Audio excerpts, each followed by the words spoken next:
요한 복음서 제12장. 마리아가 예수님의 발에 향유를 붓다.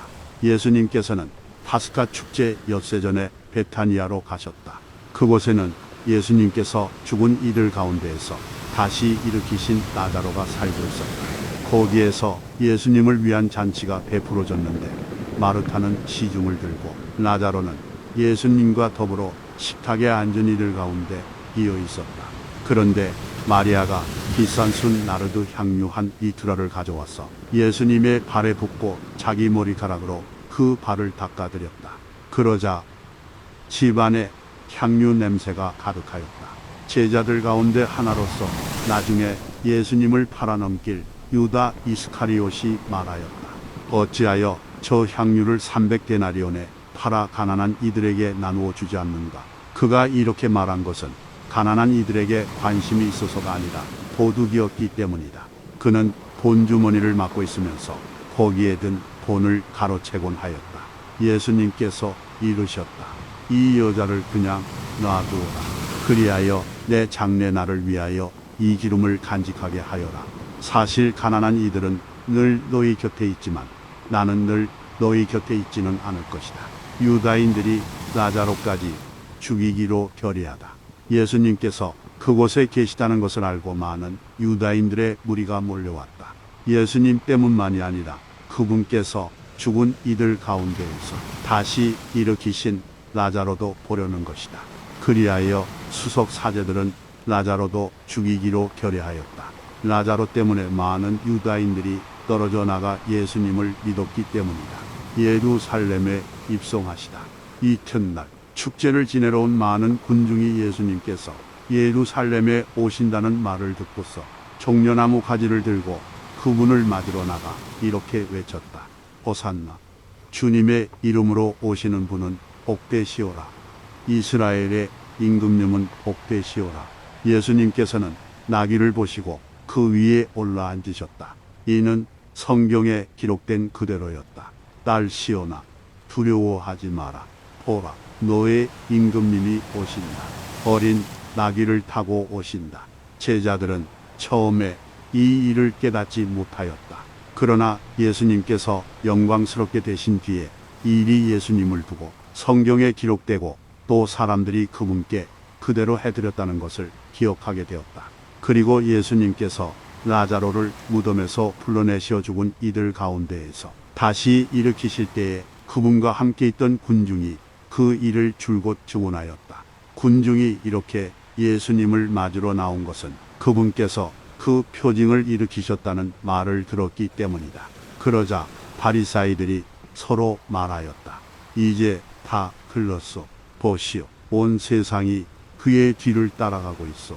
그리스인들이 예수님을 찾다. 축제 때에 예배를 드리러 올라온 이들 가운데 그리스 사람도 몇 명 있었다.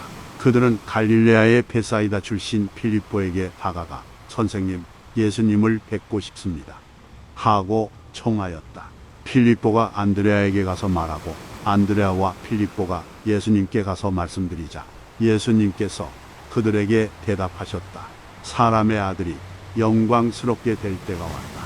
내가 진실로 너희에게 말한다. 밀알 하나가 땅에 떨어져 죽지 않으면 한 알 그대로 남고 죽으면 많은 열매를 맺는다. 자기 목숨을 사랑하는 사람은 목숨을 잃을 것이고 이 세상에서 자기 목숨을 미워하는 사람은 영원한 생명에 이르도록 목숨을 간직할 것이다. 누구든지 나를 섬기려면 나를 따라야 한다.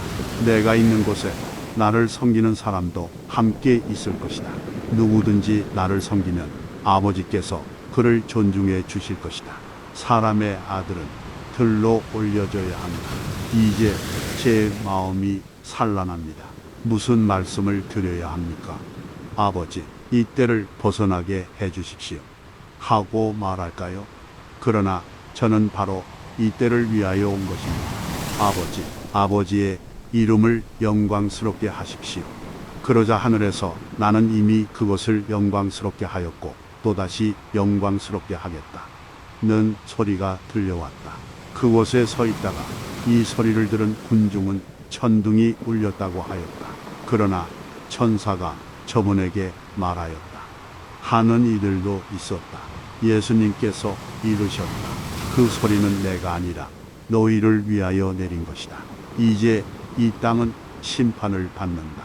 이제 이 세상의 우두머리가 밖으로 쫓겨날 것이다. 나는 땅에서 들어 올려지면 모든 사람을 나에게 이끌어 드릴 것이다. 예수님께서는 이 말씀으로 당신께서 어떻게 죽임을 당하실 것인지 가리키신 것이다. 그때에 군중이 예수님께 말하였다. 우리는 율법에서 메시아는 영원히 사실 것이라고 들었는데 어떻게 선생님은 사람의 아들이 들어 올려져야 한다고 말씀하십니까? 그 사람의 아들이 누구입니까? 그러자 예수님께서 그들에게 이르셨다. 빛이 너희 가운데에 있는 것도 잠시뿐이다.